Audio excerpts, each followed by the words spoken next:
Olá, bom dia, bom dia, bom dia. São 8h50 da manhã do dia 30 de julho de 2025. Vamos lá para aquilo que Deus esteve a me solicitar. Não era um dia para a gente comemorar. A gente não tinha bem uma ideia de como aquilo tudo poderia se dar. Talvez a gente desejasse sentar na sala de jantar. Talvez a gente tivesse que pensar se a gente iria desejar na sala de visita continuar. Quem sabe a gente pudesse uma escada até pegar para a gente subir, sim, no outro andar. Quem sabe a gente pudesse o quarto visitar. O mesmo quarto que tantas vezes a gente esteve a entrar para saber como o outro estava a passar. É algo que a gente rotineiramente costuma realizar como coisa simples de se dar. A questão é o calendário. A gente poder movimentar. Sim. Diz o ditado, que a gente costuma falar. O tempo cura tudo, o tempo resolve tudo, o tempo é isso, não, o tempo faz tudo. O calendário ali estava a me mostrar que o tempo só passa. O tempo é uma coisa criada, sim, para a gente poder ter a nossa vida enquadrada.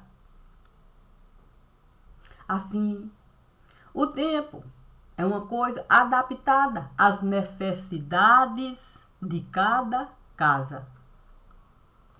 Por quê? Porque as pessoas lidam com as datas de uma maneira bem diferenciada. Não existe de fato uma lei ordenada para ali estabilizar, sim, obrigar todas as casas cada um aqui esteve a chegar numa data a se comemorar.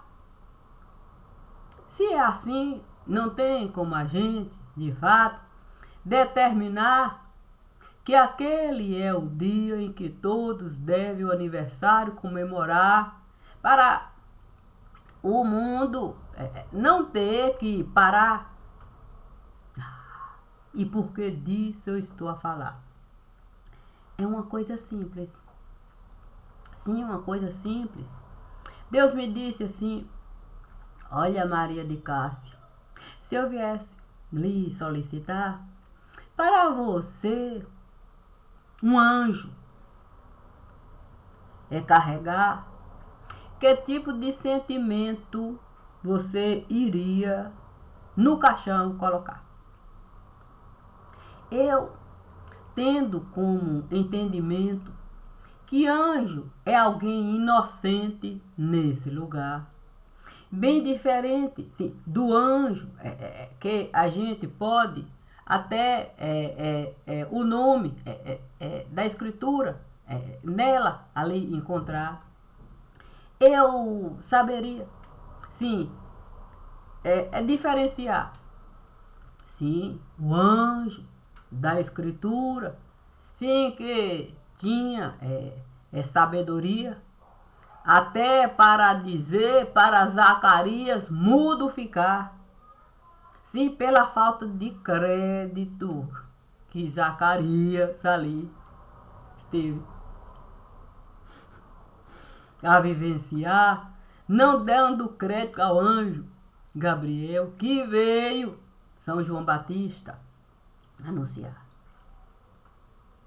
Então, sabendo eu ali naquele momento, se na passagem da anunciação do nascimento de São João Batista, vendo, sim, a diferença entre um anjo é Gabriel, um homem adulto, que sabia de fato, até com mudo, lidar. Olhei ali para alguém, sim, com uma criança a carregar, que certamente era mais um anjo que aqui iria chegar. Para adulto, virá.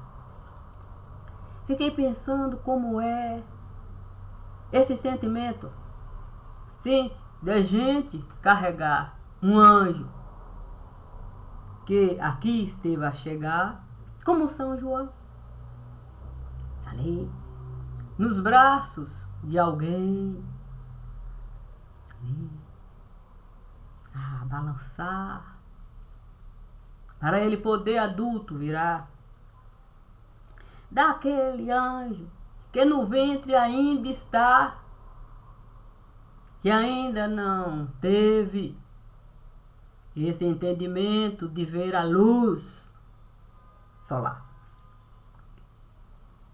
Deus, a me olhar, me disse se eu era capaz, se desses dois anjos no mesmo caixão colocar, para eu ter o entendimento de ímpar e de par, com a ciência que Deus estava a me dar. Sendo assim, fiquei pensando como é que eu poderia, sim, esses dois entendimentos de anjos, o que ainda estava no ventre, ali, para a passagem, ali encontrar e a luz do sol alcançar, e aquele que já tinha o entendimento de correr para todo lugar, como um adultinho até podia se comportar, como esse fio encaixar. Fiquei pensando no evangelho que nos diz ali que é mais fácil, sim, um camelo pelo fundo de uma agulha passar do que um rico no reino de Deus, dos céus, entrar. Puxa vida, eu teria que o entendimento de riqueza ali buscar. Sim, para saber pesar o que o sentimento de riqueza pode nos causar quando a gente perde a noção de vida familiar. Sim, porque eu posso ser ímpar, mas eu não posso perder o entendimento de me multiplicar para eu compreender o que é ser par. Mas se eu perco o entendimento de par, eu nunca vou alcançar esse sentimento que Deus estava a me solicitar. Para eu, de fato, dois anjos no mesmo caixão colocar. E ali saber separar o entendimento de ímpar e de par, a ponto ali do caixão se formar. Santo Deus. Eu comecei a graveto pegar. Sim, a Escritura também nos diz. Sim, numa passagem em que o profeta Jeremias cobra do povo que esteve a deixar Deus para lá e resolveu a rainha do céu cultivar. Assim as crianças iam graveto pegar, a mulher iria o bolo preparar e o homem ia o fogo ali levantar para a oferenda para a rainha do céu colocar. De uma maneira em que o profeta Jeremias esteve a questionar de que adianta me solicitar para eu ali perguntar para Deus, consultar Deus sobre o futuro. Se cada um resolve por si só a rainha do céu elevar, será nulo tudo que eu falar? Santo, eu vendo a escritura ali se movimentar, eu tentando encontrar um sentimento que eu pudesse ali manifestar para o equilíbrio, eu vivenciar. Então vi ali Jó a meditar. Jó perdeu tudo: os filhos, a riqueza, o sentimento de beleza. Mas a fé, Jó ainda estava a cultivar. Eu não poderia em mim pensar. Eu ainda tinha uma carinha, até para maquiar, poderia o cabelo pintar, uma boa roupa usar, qualquer coisa desse tipo. Mas Jó não tinha mais nada, nem vida elevada.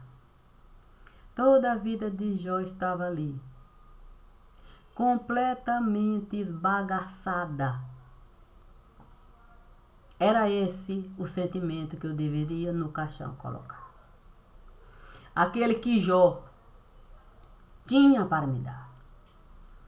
Sentimento de unidade familiar. A unidade que Deus esteve a nos dar quando o mesmo anjo veio anunciar o nascimento de quem iria batizar o menino que o anjo também foi anunciar. Que coisa maravilhosa a Escritura estava a me dar. Era esse sentimento. O de Jó. O de Jó que teve que, com Satanás, a vida ali, compartilhar. Vendo Satanás tudo lhe tirar. E ainda assim, Jó insistia em rezar. Jó insistia em buscar uma semente de mostarda para plantar. Jó insistia em buscar oferenda para Deus, ele alcançar. Jó até se permitiu Deus questionar, buscando um entendimento que nos outros ele não conseguia alcançar. Então Deus trouxe para Jó o entendimento de 2 animais que podiam dominar a terra e o mar. Para esse entendimento de união ali se encaixar. Santo. Também eu teria que, para a Escritura, olhar e ver este animal terreno que nenhum homem é capaz de dominar. E olhar para o mar e ver o monstro marinho que o próprio homem não foi capaz nem sequer de encontrar um conceito para o monstro ali se encaixar. saber dividir a terra, o mar, para o tempo de Deus eu alcançar, dentro do quadrado que o homem esteve a criar, para o tempo o próprio homem contar e saber a sua vida levar, respeitando o nascimento e o direito de cada um aqui, a própria data de aniversário comemorar. Sem esse direito do outro tirar. Naquele momento, imediatamente, a Escritura esteve a se movimentar e dizer: não matarás. Não matarás. Puxa vida. Não existe nada ali na frente. Não matarás. Ponto final. Ponto. A ninguém é dado o direito de matar. Diz, não matarás. A Escritura é curta e grossa. Não matarás. Puxa vida. A ninguém é dado o direito de matar. A Escritura a me levar, é preferível morrer do que matar. É preferível, sim, se ferir do que ferir. Ou seja, a Escritura a lhe falar que não tem como justificar, porque a sua própria consciência vai lhe cobrar. Não existe condição. Não existe justificativa. Não existe se mais alguém veio. E se alguém vier, deixe tudo. Jó era o exemplo. Deixe Satanás lhe tirar tudo. Não deve revidar. Não pode nem Satanás matar. Santo. E como enterrar 2 anjos no mesmo quadrado, sem de fato a gente se lembrar do não matarás. A vida é difícil, é verdade, mas muito mais difícil a vida se tornará quando a gente passa a acreditar que aqui tudo a gente pode realizar. Sim, a gente passa a acreditar num Deus que nunca vamos encontrar.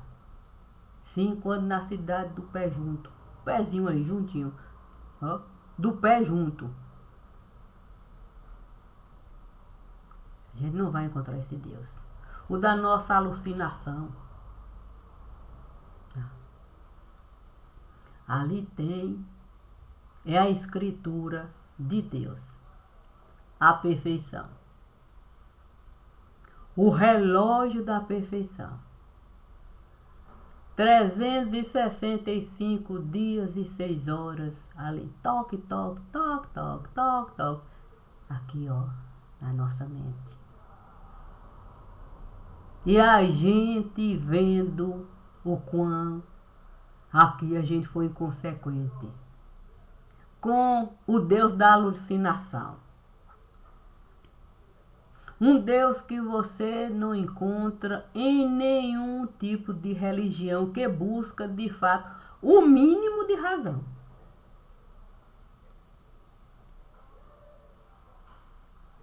Sendo assim, Deus a me pedir para apenas sentir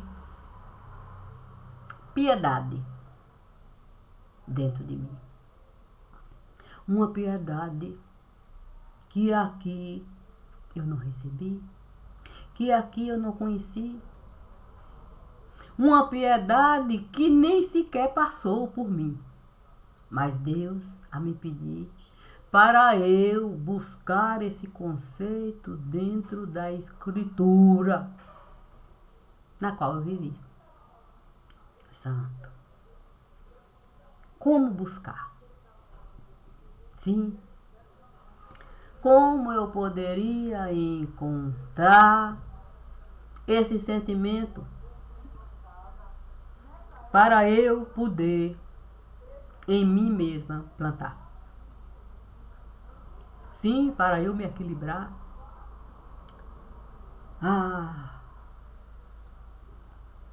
Eu com toda certeza iria me lembrar da casa de Vocinha. Sim. Ali, não na sala de jantar, mas na sala que com toda certeza todos iriam se lembrar. Onde a Lapinha, ela esteve a cultivar como uma planta frutífera. Puxa vida. Ver o anjo anunciar a chegada de João. Ver o anjo tentando salvar um inocente e ali mesmo tombar. Sim. Imagine o sofrimento de Jó a ponto de desejar no próprio útero materno seu sepulcro dele no lugar. Era ali que aquilo tudo estava a se passar. Um anjo tentando uma criança salvar. E Jó vendo o sofrimento de uma criança dentro do útero, com medo de todo mundo, o mundo dele desabar sobre ele mesmo ao ponto de esmagar. Quem poderia essa criança salvar dentro do útero? Para a dor de Jó amenizar? Poderia eu, anjo Gabriel, solicitar? Mas o anjo Gabriel estava bem distante daquele lugar. Tinha com toda certeza muitas outras coisas ali a se pensar. Mas o papel de embrulho esteve a se fechar. A Lapinha ali passou de fato a se ausentar. Sim, cada papel de embrulho ali. Um pássaro esteve a formar, trazendo à Lapinha um movimento único para a criança no útero ali poder carregar, feito uma cegonha, e a criança poder, antes mesmo de chegar, encontrar o sentido de vida familiar. Para a semente podre, a criança não virá, pela própria dificuldade de ver o próprio sangue derramar, numa cena que não se pode nem sequer imaginar.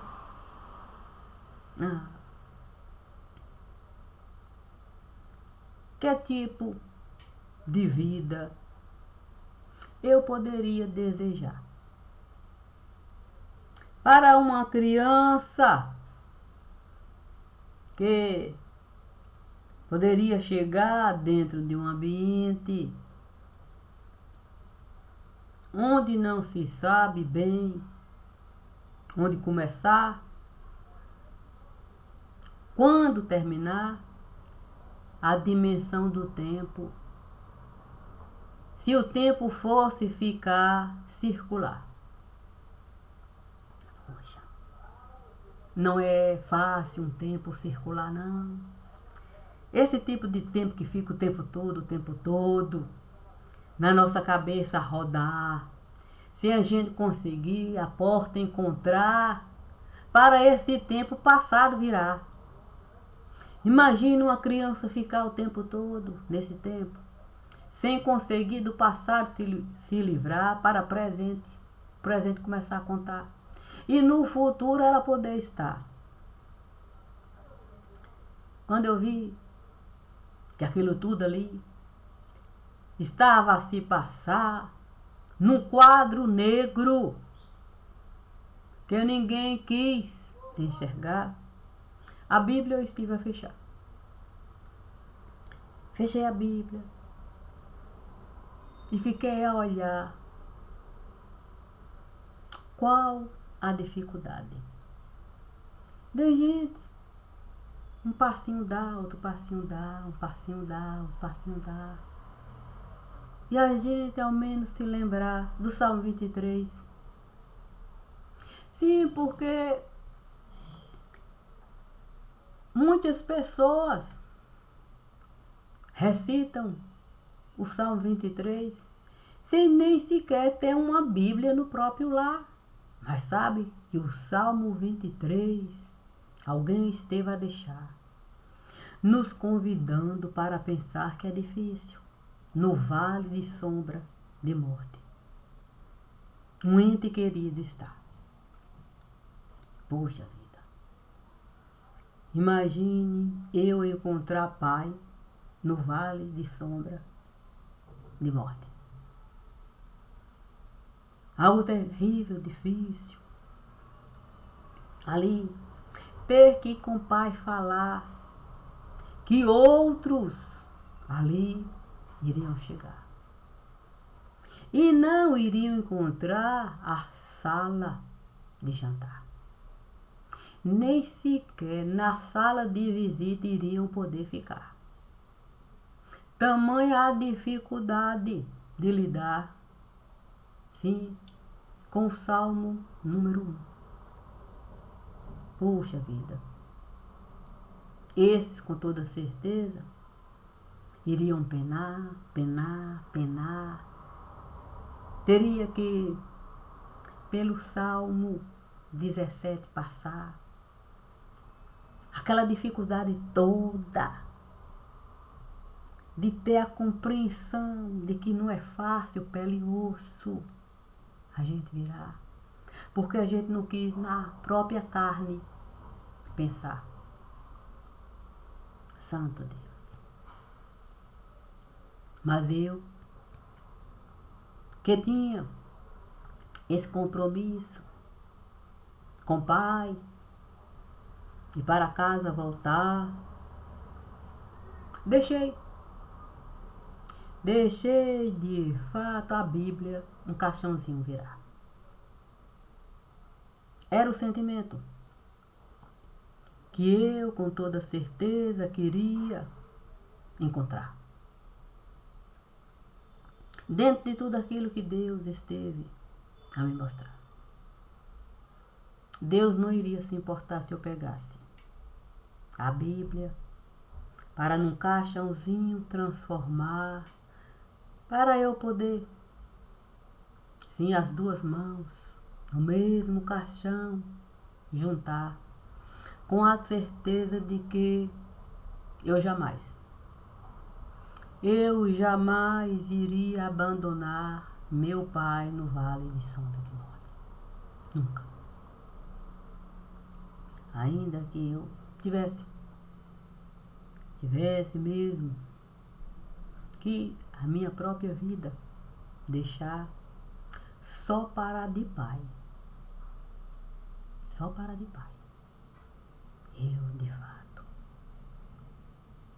salvar. Sim, do vale de sombra do morte, assim eu iria realizar.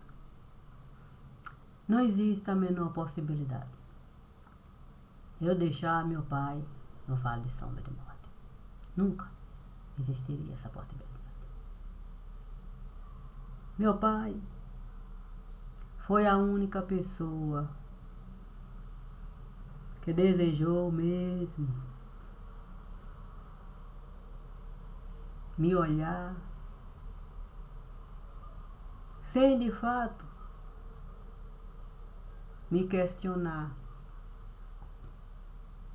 pelas minhas escolhas de vida particular.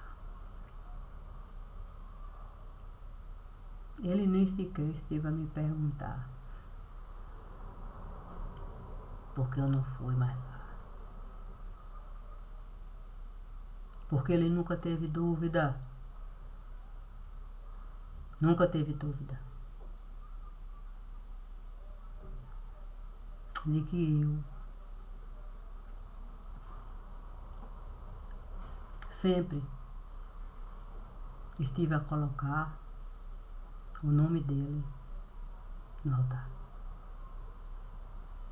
Portanto, ele não iria perder tempo me cobrando algo que ele sabia que eu não era devedora. Porque ele sabe que tudo eu estive a deixar só para no caixão com ele eu estar. Tudo eu deixei e deixo tudo por ele, pelo meu pai. Porque se eu para a frente olhar, eu vou no futuro meu pai encontrar. Porque meu pai soube comigo se reconciliar.